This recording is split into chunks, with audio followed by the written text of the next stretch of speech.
Hello everyone, welcome back to my channel R.W.S lesson for kids.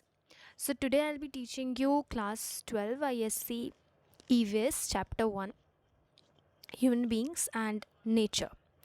So yep, let's move on with the chapter. Okay. So this part, the introduction part, I'm not reading because there's nothing to actually explain. You can just go through this part. Okay, so I'll be directly moving on to this modern school of ecological thought, deep ecology and shallow ecology. So first of all, let me give you a proper idea of these two terms. What is deep ecology? So deep ecology is basically when you conserve or you protect the environment because you respect it and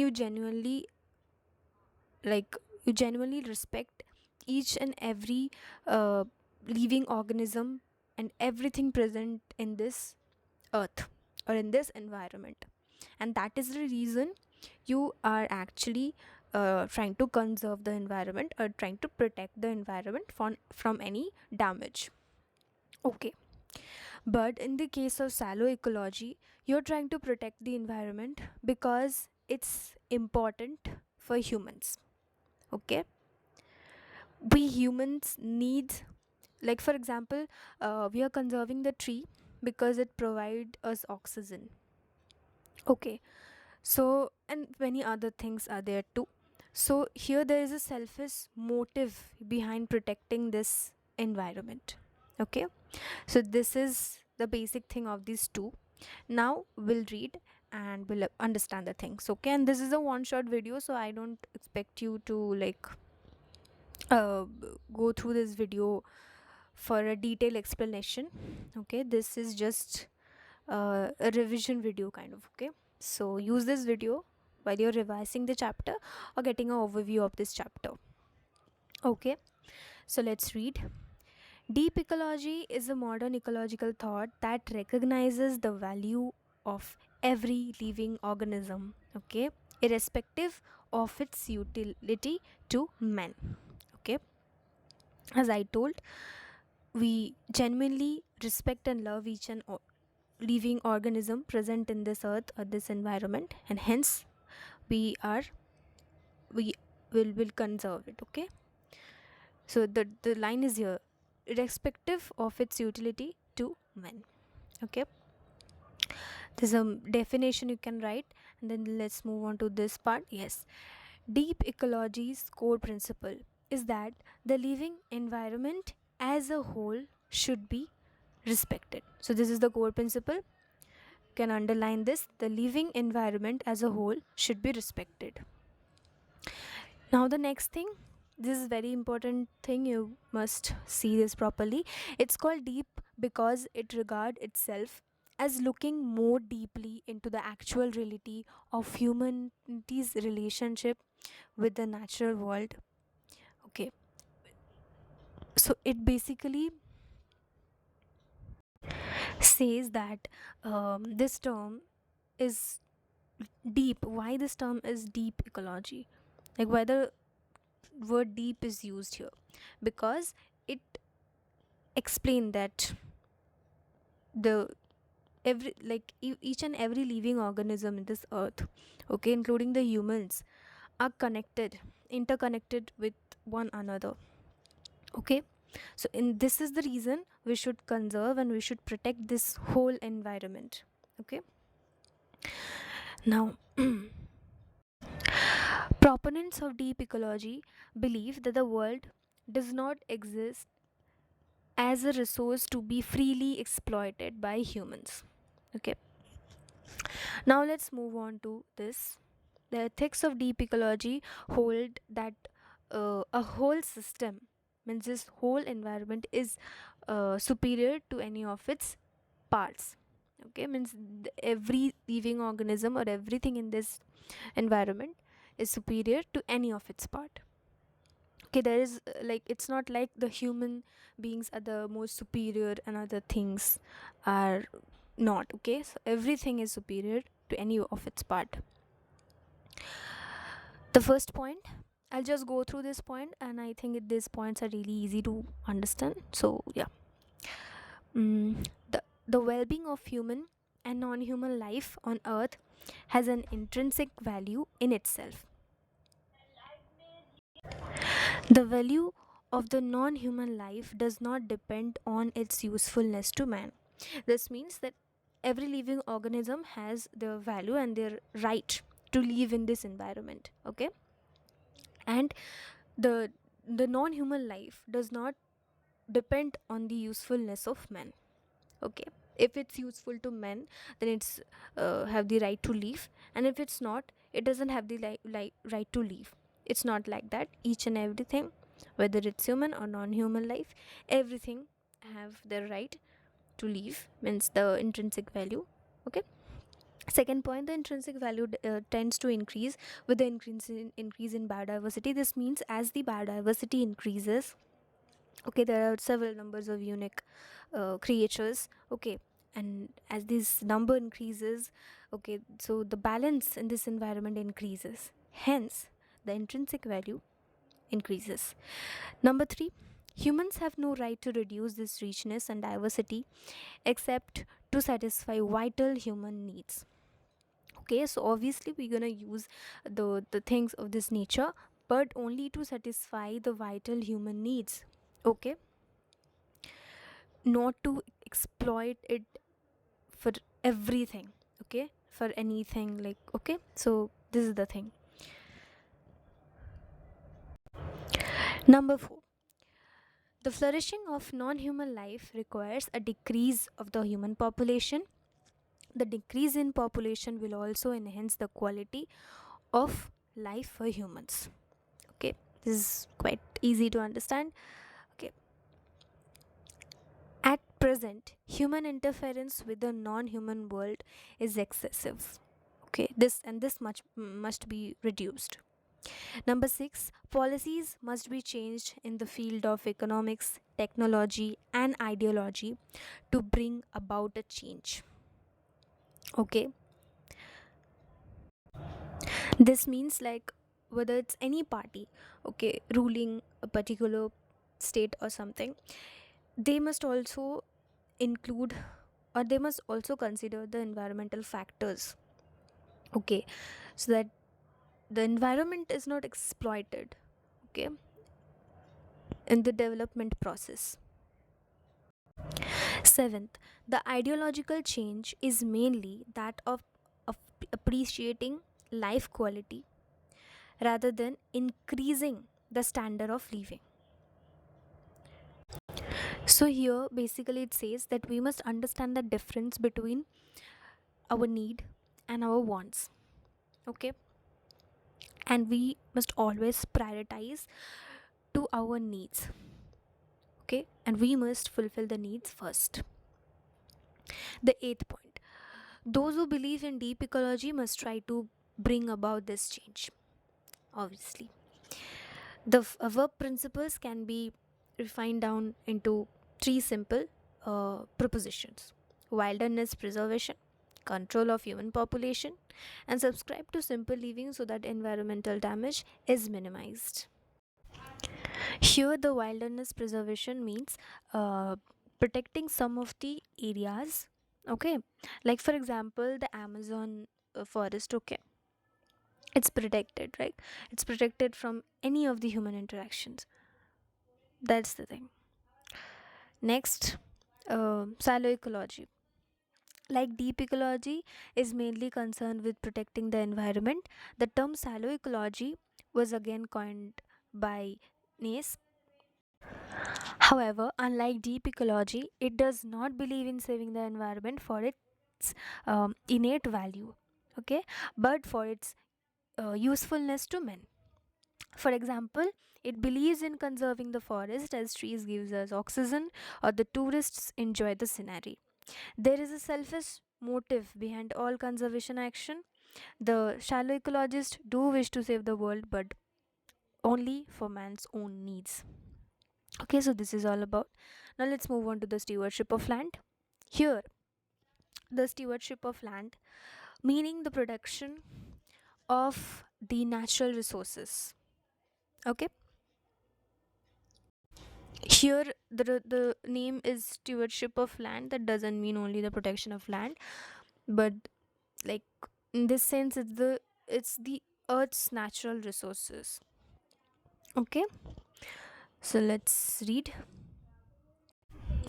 Stewardship of land uh, calls upon everyone in society to assume responsibility for protecting the integrity of natural resources and their underlying ecosystem, and in doing so, safeguarding the interest of future generations. This is the definition you can write in the exam. Okay. Stewardship embodies three concepts: responsibility, care for the land, and management of land for the benefit of future generation. Okay, I'm repeating once again: responsibility, care for the land, and management of land for the benefit of future generation. Three concepts. It is employed to describe monitoring and enforcing conservation estimates, managing land to encourage and sustain ecological health. Okay, uh, managing lands to maintain the diversity of Earth's planet and animals, and engaging the community more actively in protecting the natural resources on which its livelihood depends, not only for us but for future generation as well. Okay, so now let's move on to this part. This is not that important, you read, because this part what I read is here. Okay, so I'll go through this and I'll tell you. Here the definition is important: till interest of the future generation, the first paragraph, and this one, benefit of future generation, the three concepts. These two are important. Now let's move on to, there are three levels of stewardship practice: conservation easements, active land management, and community stewardship. What is the conservation easement? The first level of stewardship refers to the monitoring and enforcement of conservation easements. Here, in this first level, we conserve the forest, okay, the water, and the agricultural land. Okay. Furthermore, the wildlife's too. Okay. So basically, like, we have a plan, okay, that yes, this much area we're gonna use it for agriculture, and the rest of the areas will be forest. Okay, and will not disturb that particular area. There should be no human interference. Then the second is active land management. The second level of stewardship refers to actual land management practices to meet the long term ecological health objectives.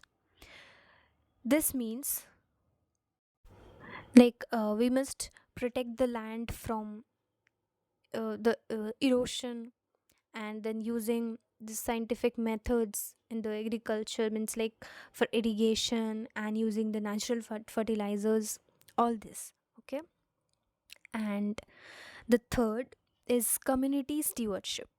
This is easy. The third level refers to the stewardship as a community value, the development of goals, programs, and partnership to protect a regional or a community scale landscape or a set of resource in a manner to sustain both natural resources and the human economy of the area.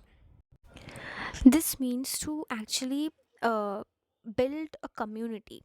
Like, for example, there's a village, and beside that village, there's an ocean. Okay, so obviously, they will use the ocean for getting fish, right? And they will sell. That's fine, they can, obviously, that's their economic source, but uh, they must also keep this in mind that they shouldn't overuse it. Okay, so this is the thing, that the people of means the locals must actually sit together and develop a goal, okay, and a partnership to protect the regional, means the regional sources. Okay, This is the thing here. They must protect the nearby forests, okay, forest areas, and their agriculture. They must protect everything, okay. This is the thing. And in the urban areas, like they people can maintain the local parks, clean up public areas, all this, okay. This is what they can also maintain the groundwater quality at the level, okay. This is the things that the local must take care of their environment. Now let's move on to the topic social ecology. So there is basically two things: the social ecology and another is the socialist ecology. Do not get confused. I'm telling you first the meaning of these two. In short, social ecology and the socialist ecology, these are kind of related, but a bit difference is there. Okay, in the social ecology, will basically talk about uh, the social hierarchy, okay, that is present in our society and the authoritarian mentality that is present in each and every person, okay.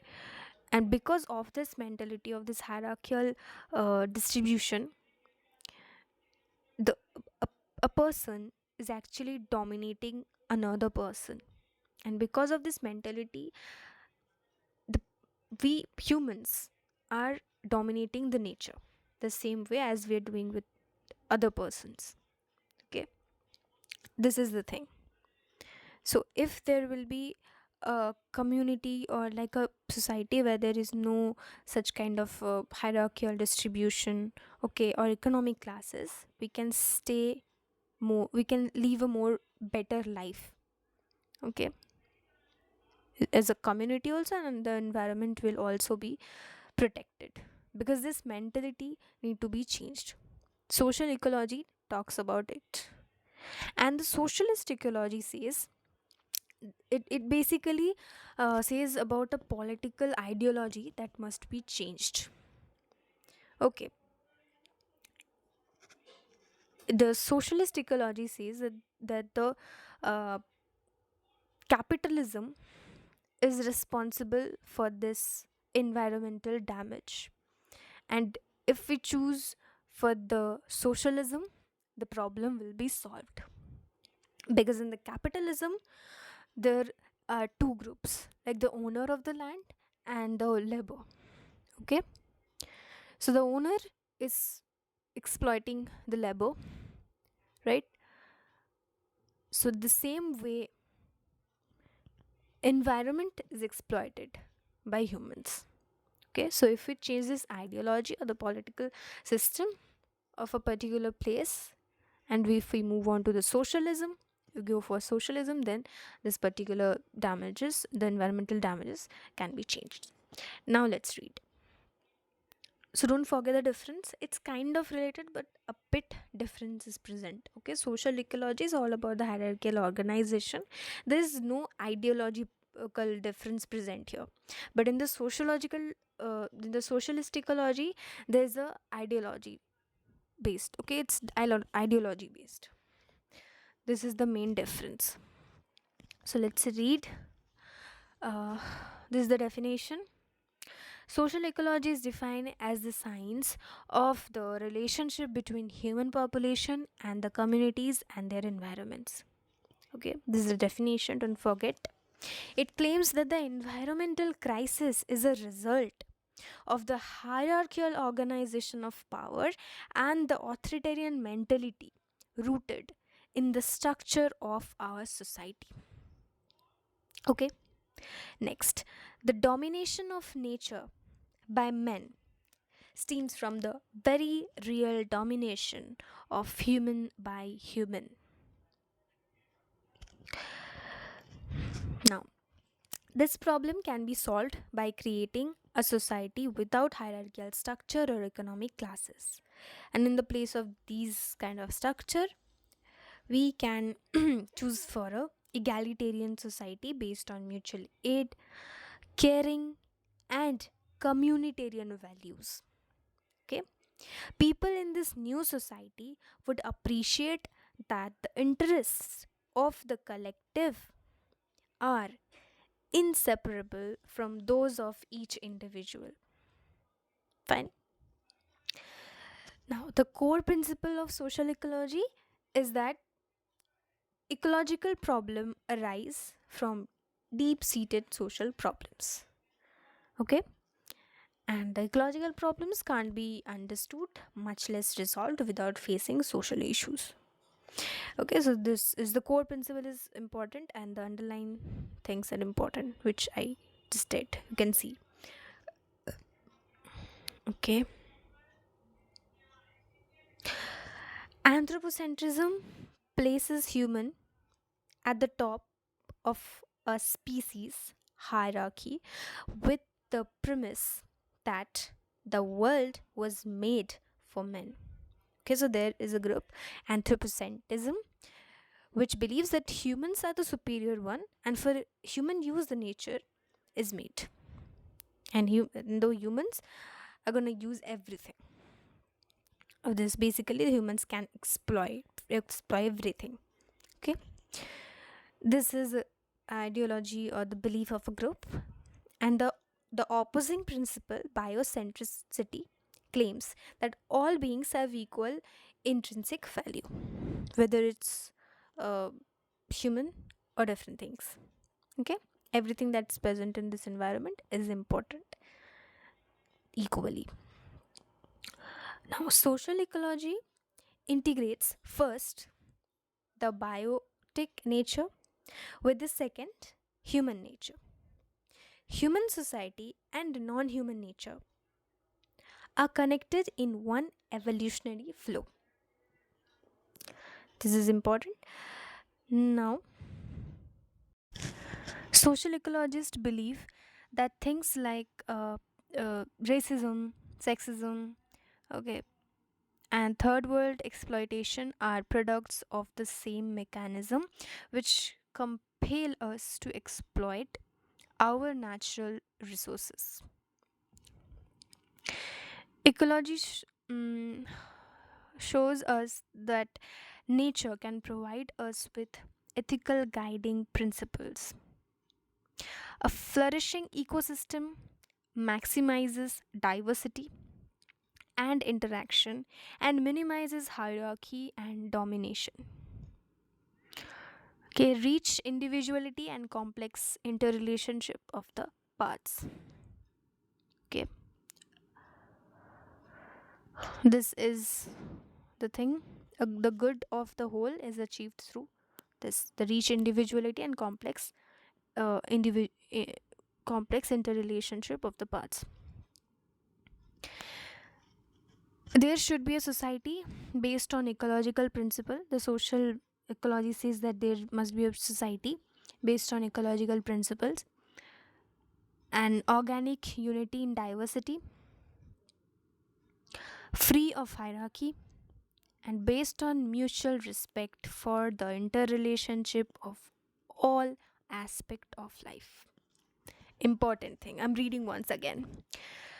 An organic unity in diversity, free of hierarchy, and based on mutual respect for the interrelationship of all aspects of life. Okay, social ecology aims to replace our mentality of domination with the ethics of complementarity.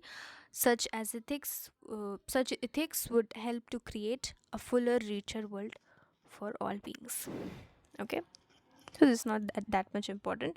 Till the interrelationship of all aspects of life, this much it's important. Now the socialist ecology. Now you must also create a difference table of about the like the deep ecology and the shallow ecology and the socialist and social ecology. Okay, because it's very important for your exam.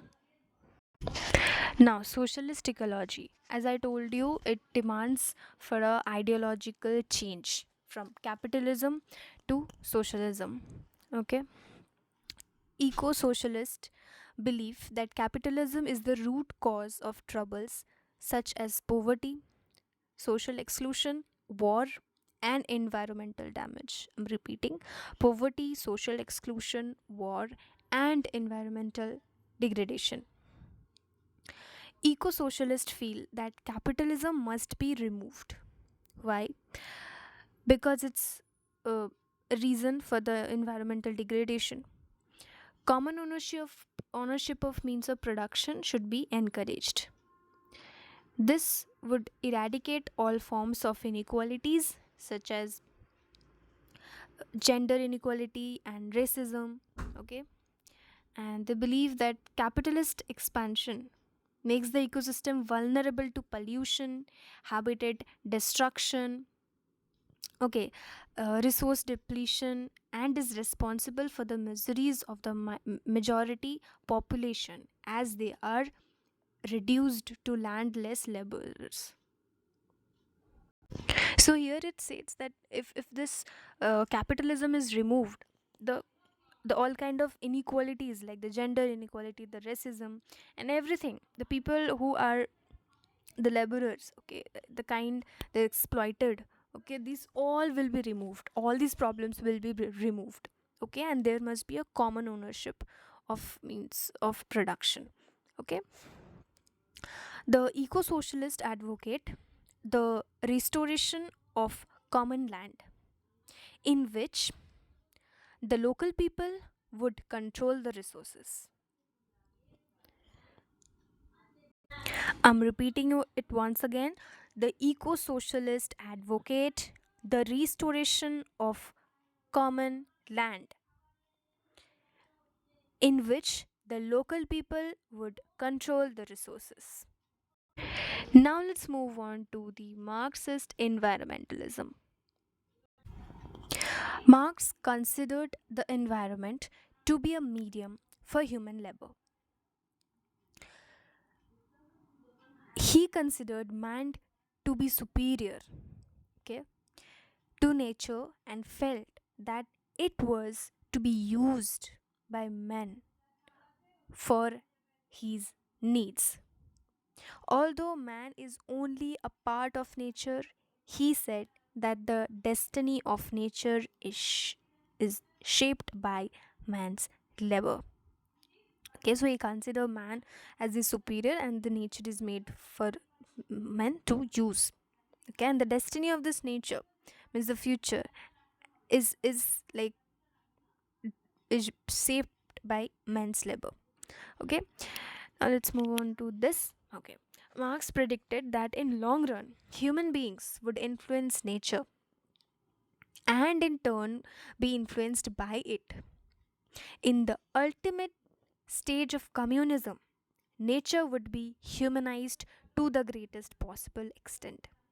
Man would use science and technology to control nature and in this process master nature instead of being dependent on it. Okay, so there will be a time when human beings will master this technology and science and will control the nature. Okay, now there are two schools of thought regarding Marx's view on environment: the humanist group, okay, which is based on young Marx idea, and the orthodox group based on the later writings of Marx. Okay, so yeah, the humanist group believe that the scale of production must be curtailed in order to preserve the environment. It is not sufficient to just overthrow capitalists, but also ensure that the proletarian government limit the destruction of the environment. Here, the communist group believe that the scale of production must be reduced in order to preserve the environment. Okay, we must produce that much only how much it's needed.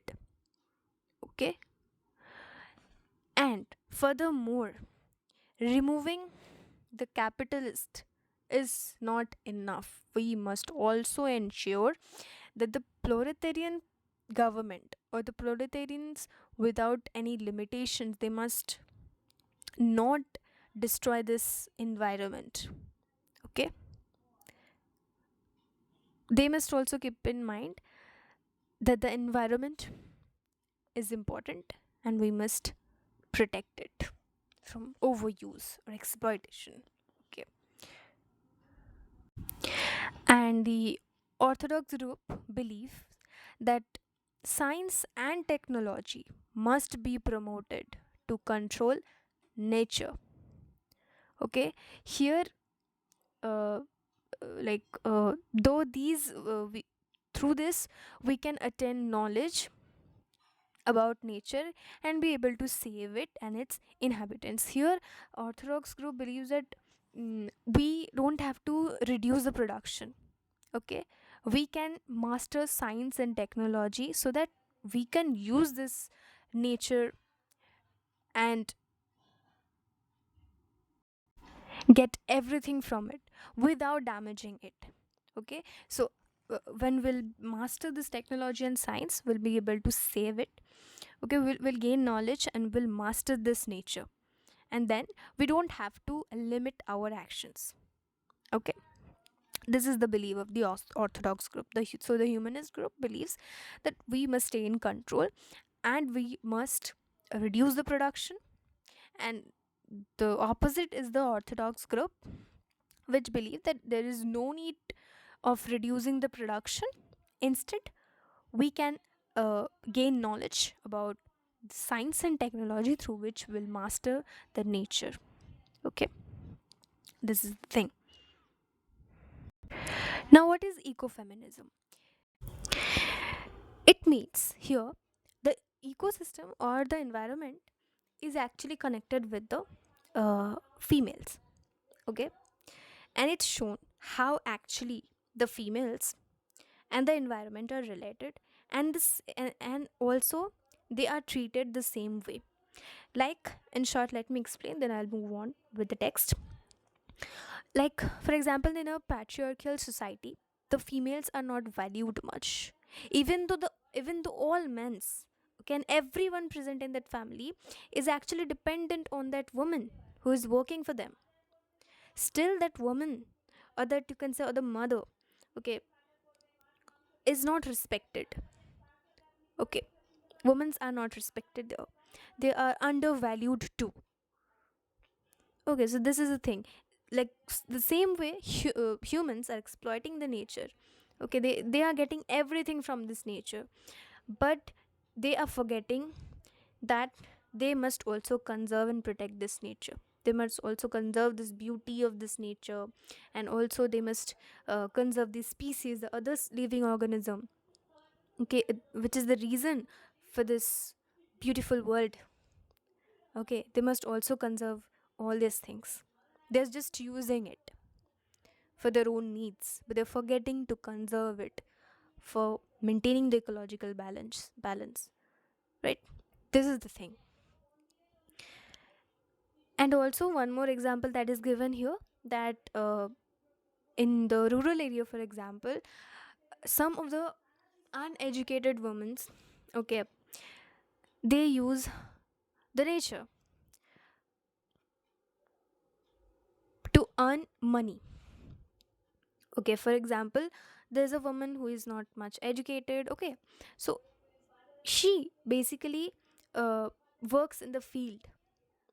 Okay, she basically works in the field, and if due to this environmental problems or due to this pollution that is created and everything, acid rain, everything, if all due to this all these problems, the agriculture is affected, that means the people who are working in it, means like the woman in the village area, will be affected, right? Because they will not get proper money, because the agriculture is affected and it's not giving out the maximum. Okay, somewhere the environment is connected with the females, right? If the environment is affected, the females will be affected too, right? And some of the women, they sell vegetables and fruits too. Okay, and in case, like, for example, if due to this environmental problems, the vegetables are not growing properly, the fruits are not growing properly, okay, and trees are cut down, so how will they, means, earn for them? for their family. Okay, so here, due to the environmental damage, their life is also affected, right? And in India, we know that there are a lot of villages and there are a lot of uneducated people, right, who actually depend on agriculture. So this is the thing. Now let's read from here. This part is important. Ecofeminists agree that the domination of women and the domination of nature are fundamentally connected. They do not seek equality with man as such, but aim for liberation of women as women.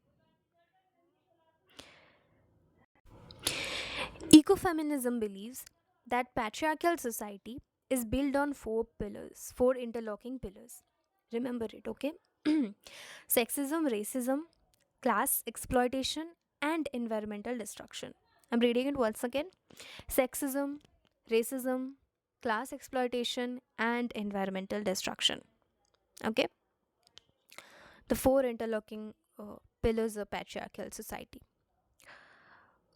Although it is an established fact that the women are largely responsible for the actual agricultural work, it is the men who generally own the land, okay, and have control of the women's labor on the land. And it's also believed that women have a special connection with the environment. Okay, it's written here, women have a special connection with the environment as they interact with nature on a daily basis. They have an in-depth knowledge and about the environment that help them to generate wealth, right? How to actually manage the agriculture, okay, and in some time the women know that which plant is useful for the like medical purpose or making a medicine out of it. Okay, so in that way also they have in-depth knowledge, right, about the plants and everything. It is especially true for women in subsistence economics. The ecological knowledge which can be utilized for social benefits is not appreciated or even acknowledged by modern society. This point is important. Write it in your exam. The ecological knowledge which can be utilized for social benefits is not appreciated or even acknowledged by modern society. Comparing women to nature, we can say that men exploit the natural environment in the same way they exploit women's labor on land, and both women and environment are marginalized within the economy. I'm reading it once again. Comparing women to nature, we can say that men exploit the natural environment in the same way they exploit women's labor on the land, and both women and environment are marginalized within the economy. Okay. Okay. And also the nature and the woman are undervalued. Okay, it's underlined, it's undervalued. It is believed that women in developing countries are dependent on nature for survival, and so destruction of environment would definitely affect the condition of women. Ecofeminism claim to be a part of a social movement, the ideology of which is split out of in the book Reviewing the World, the emergence of ecofeminism. So this is not important till the yes, destruction of environment would definitely affect the condition of the woman. This much is important. Okay. Yep. And here one more line is here. Ecofeminism is a movement that focuses attention on the historical linkage between denigration of nature and the females. This is one more thing. Okay. This is all about the ecofeminism. Now let's move on to the topic green politics. What is green politics? It's basically a ideology which have a concern for the environment. Okay, this is the thing. Green politics, coined first by the German Greens, is a political ideology that aims for the creation of an ecologically sustainable society rooted in environmentalism, social liberalism, and grassroots democracy. I'm reading it once again. It's the definition. Um, Green politics aims. It's a political ideology that aims for the creation of an ecologically sustainable society rooted in environmentalism, social liberalism, and grassroots democracy. This is all. Okay. Now there are green politics in German and England. So there are two things left. Are we going through it? So here it is. I'll go through it from the green page, and you can also go through it from the green page. Okay, it's a summary. It's written in short, so you can go through from the green page. The German Greens formed a government with the Social Democratic Party of Germany in 1998. They were in power from 1998 to 2005. See, here is nothing to explain. You just have to read it and you have to memorize the things. Okay. During this period, they reached an agreement to end dependency on nuclear powers. Okay. So it's just the introduction part I'm telling from the green pitch. Um, England. The Green Party in England changed its name to Ecology Party in 1975. Years are important. And to the Green Party 10 years later. In 1999 European election, two Greens were elected members of European Parliament. They retained their seats in 2004 and 2009 European election. They have a significant representation in many places. The Green Party of England and Wales had one member in House of Lords, Lord Whitley, who died in 2008. At present, the party has record number of local candidates and a high electoral support.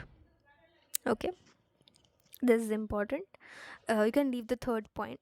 It's not that important, but the first, second, and the last point is important here. And in the Germany, the 3 points are important. Okay, all the three points. Now, let us move on to the four pillars of the German Green Party. So, the four pillars are ecological wisdom, that means reducing the negative impact of human civilization on the natural environment. Okay, and the social justice is the second one. Here, this means equality in a society. And the third one is grassroots democracy, which means each and every place, even the small places of a state, must experience the democracy and the non-violence, the fourth one. Okay, so now let's read. Ecological wisdom, uh, it recognized the need to reduce the negative impact of human civilization on the natural environment. Well, I'm reading it once again. It recognized the need to reduce the negative impact of human civilization on the natural environment, the biosphere, and the planet, and to find new alternate ways to cohabitate harmoniously with Earth's other life forms. The second is social justice, reflects the general rejection of discrimination based on distinct between class, gender, ethnicity, sexual orientation, or culture. Okay, and the third is grassroots democracy or the participatory democracy.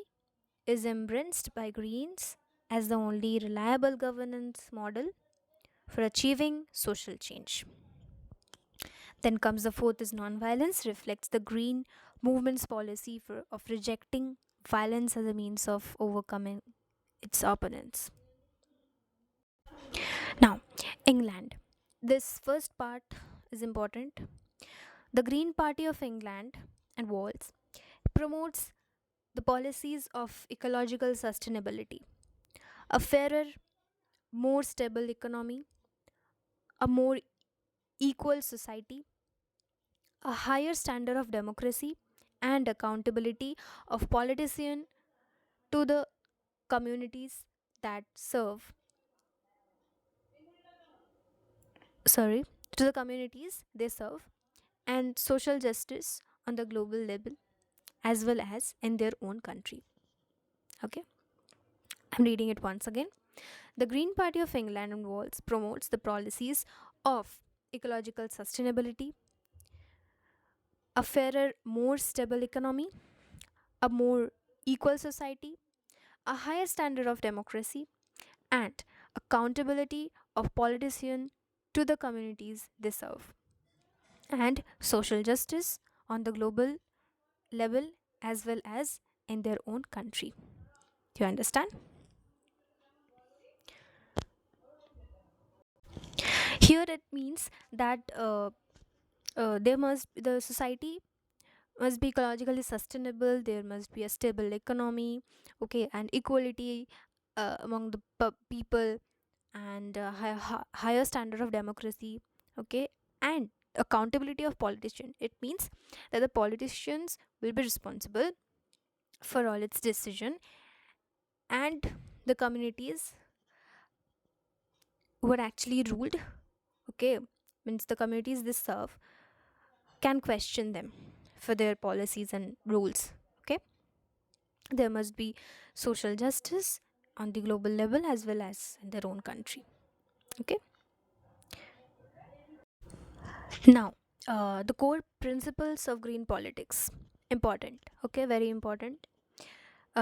First, humankind depends on the diversity of the natural world for its existence.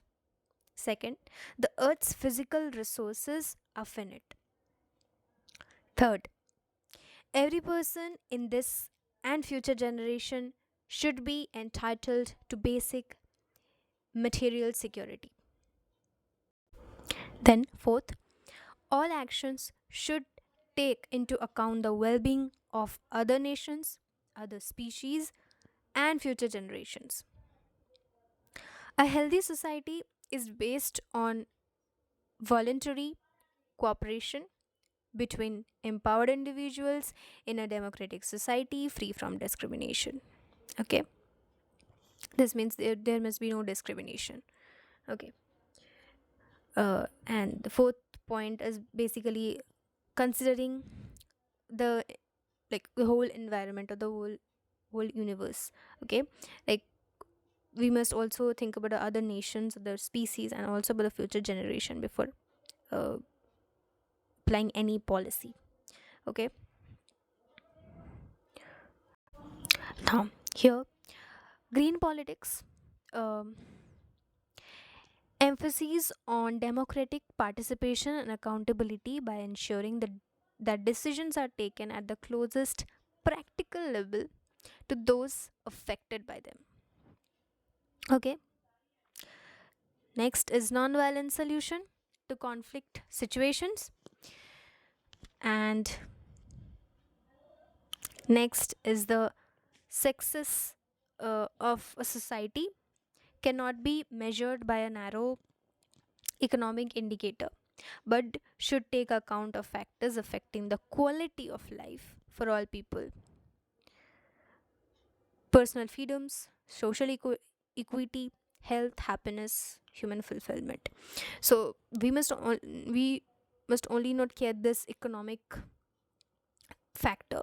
We must also see that there is a better quality of life for every people present here, okay, like the personal freedom, and then social equity, health, happiness, human fulfillment. Okay, And here the non-violent solution to conflict resolution, which takes into account the interest of the minorities and future generation in order to achieve lasting settlements and exploit. This means there must be no violence. Okay, and if there is violence, if there is war, okay, there'll be uh, a huge damage to the environment and also in a society. So this must be stopped. Now let's move on to the topic sustainable development. The first part means in the page number 12. The first part is not that much important, but in the page number 13 from this part it's important. Sustainable development is a pattern of economic growth in which a resource aims to meet human needs while preserving the environment so that these needs can be met not only in the present but also for future generation to come. Okay, so this basically meets the needs of the present without compromising the ability of future generation to meet their own needs. Means we shouldn't exploit the natural resources so that there'll be no resources left for the future generation. Okay, we must keep and conserve and preserve for them too, so that they can meet their needs. Okay, there's an additional focus on the present generation's responsibility to improve the future generation's life by restoring the previous ecosystem and resisting any further damage to the ecosystem. So there's a responsibility of this generation, right, to preserve the environment for the future generation. And sustainable development looks into the concern for carrying capacity of natural system. It includes environmental sustainability and socio-political sustainability. Okay, important part is this much, and then we'll move on to the basic principles of sustainable development. The first is the principle of holistic approach. Here it means all things are interrelated parts of a system. Simple. Any kind of change in any of these parts can trigger off a chain reaction. Everything is interconnected. Okay, like for example, if the trees are cut off, deforestation will occur, right? Deforestation. So because of this, there'll be uh, more carbon dioxide in the environment, and there'll be less oxygen, which will affect the humans and the living organism present here, right? Next, the second part, uh, principle of intragenerational and intergenerational solidarity. All development activities must be undertaken keeping in mind that while attending to the needs of the present generation, the need of the future generation is not compromised. Moreover, development should address the needs of all segments of the society of each generation.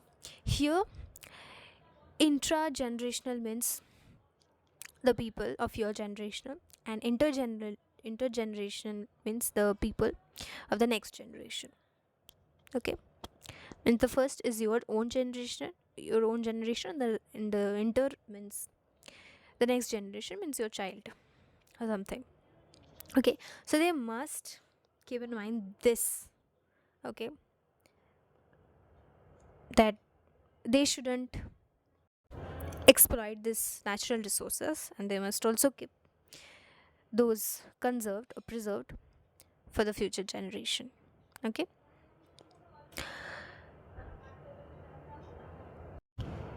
next, the principle of social justice, the right to adequate condition for living, okay, must be recognized, uh, and fundamental human rights must be guaranteed for all people should have equal opportunity to acquire knowledge and skills required to uh, become worthy member of society. So basically there must be no discrimination.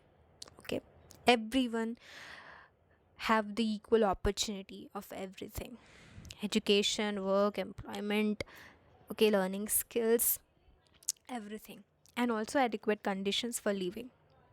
There must be no discrimination. Next is each and every human beings must be guaranteed fundamental human rights. Okay, they must have access to equal opportunity for acquiring education and skills such that they can lead a meaningful life as a worthy member of society in a healthy, comfortable place. Here is basically no discrimination, and here is the guarantee of the fundamental rights, means the right to speak, okay, right to settle anywhere, and then right for education, everything. Okay, this is the thing. The next is the principle of sustainable management of resources. Resources are finite, and even the renewable resources need time to generate. Sustainable development ensures that we live within the carrying capacity of the ecosystem, so that future generation developments are not impaired. Biodiversity conservation also needs to be taken care of as it is a part of natural resource. Okay. Next, the principle of integration. Okay. In the course of elaborating, evaluating, and implementing sectoral policies, plans, and programs, economic, social, and environmental considerations and their relationship must also be taken into account to ensure that they can mutually reinforce each other, means they can mutually support each other's growth. Okay, everything must be, the economic, the social, and the environmental conditions should also be taken care before implementing any policy or plan. Okay, and local, regional, and national activities must be coordinated.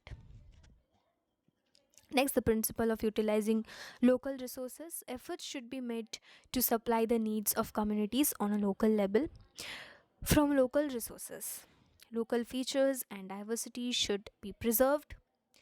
Preservation and sustainable utilization of the man made environment and the cultural heritage are also a very important task. Okay, like for example, um,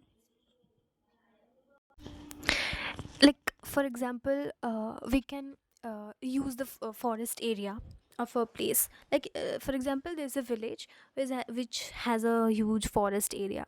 So in that case, the villagers can use it like a small park.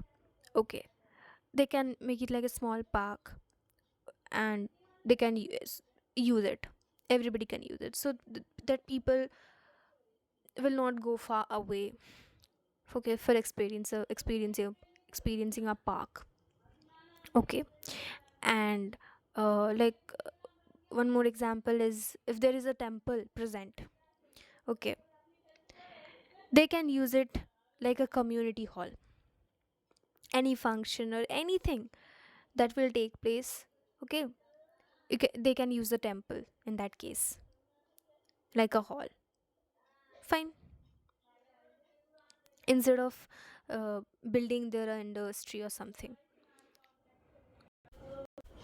And it will also help people to conserve the land.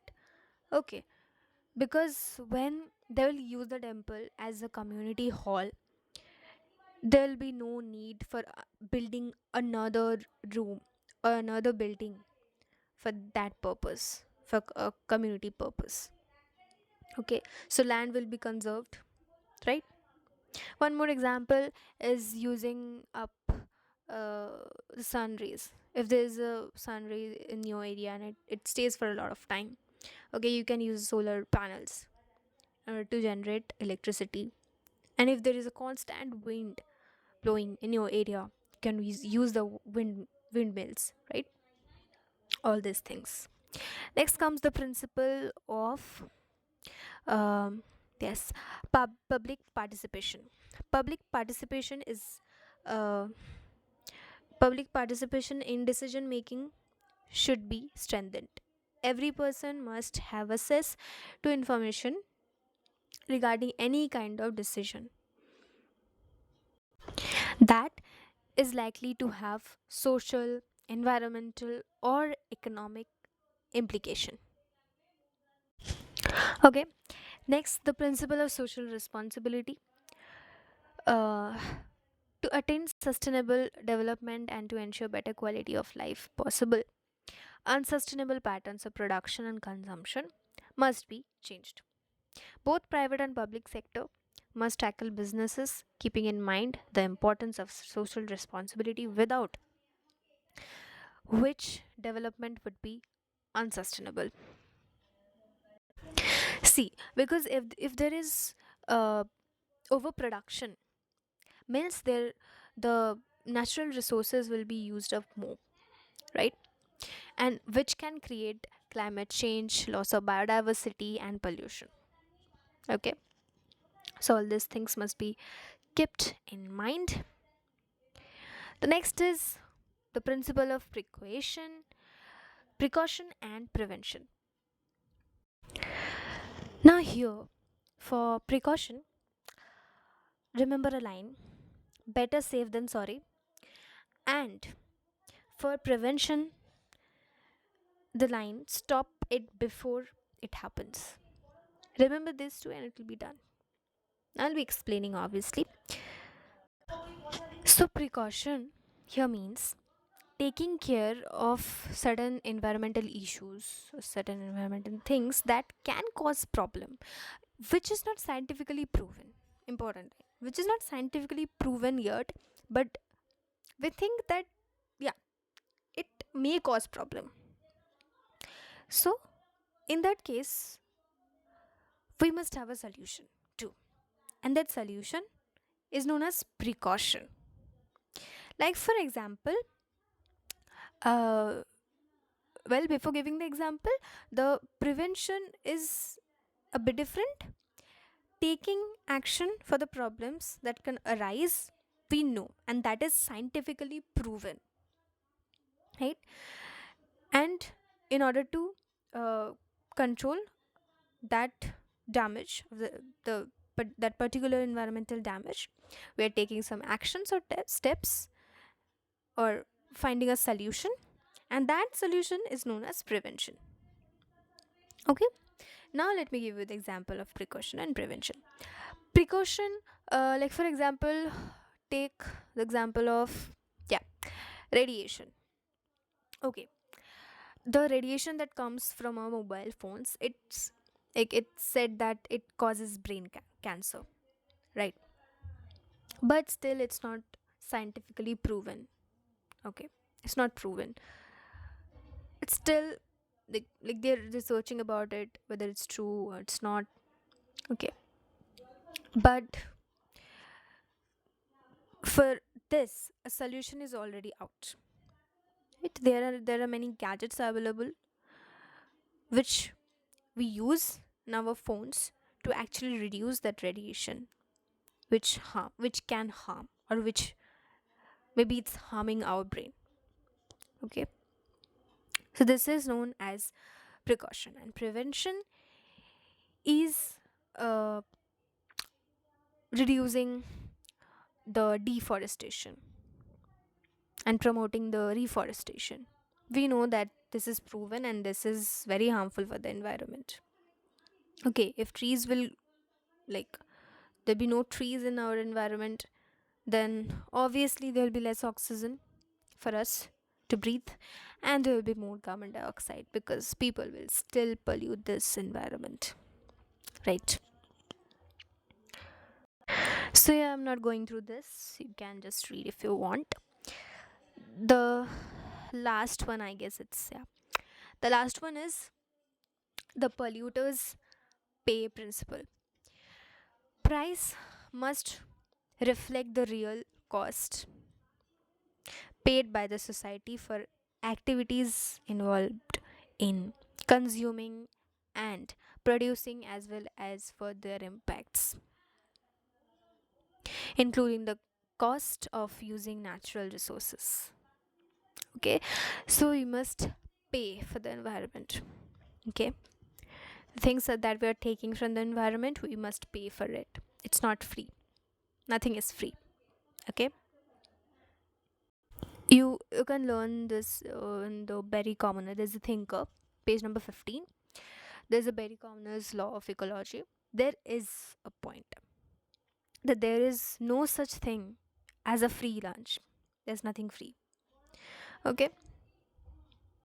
so this is all about the points. Done. Yeah, now the sustainable development goals. Now, here in the sustainable development goals, there are 17 goals, and you must know all the 17 goals in the same order and also in the same way that's written. I know it's a bit difficult, but you have to do. There's nothing alternative. So, yep, I'll not go through all the points in deep, but yeah, in short, I'll go through all the points. The first goal is about extreme poverty. Eradicate means eliminate extreme poverty. Second, number two is end hunger. Number three is healthy living. Number four, education. Number five, gender equality. Number six, management of water and sanitation. Number seven, energy. Number eight, energy means like affordable, reliable, sustainable energies for all. Number eight, sustainable, uh, inclusive economic growth. Okay. Number nine is uh, resilient infrastructure and innovation. Number 10th, reduce inequality. Number 11th is human settlements. Okay, that must be safe, inclusive, and resilient, sustainable. And number 12 is sustainable consumption and production pattern. And number 13 is combat climate change. Number 14, use of ocean, the marine resource and sustainably. Number 15 is promote sustainable use of terrestrial ecosystem. Number 16 is peaceful and inclusive society. Okay, justice for all. And the 17 is global partnership. Okay, and sustainable development. This is all about the chapter. Done. And obviously I know there's two part left still, the thinker and the uh, the Greenpeace, the organization, basically the Greenpeace, Earth First, and WWF. See, there's nothing to explain in all those parts. Thinkers, you have to go through and you have to remember, you have to memorize, and same for the organization. Okay, so in that case, I'll prefer you to go through the green page because it's really organized. For the thinkers, I will definitely say you to go through the green page, and only for the laws of ecology that you will get in the page number 15, go through that.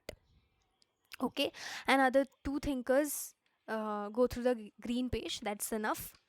And for the organization, the green page is enough.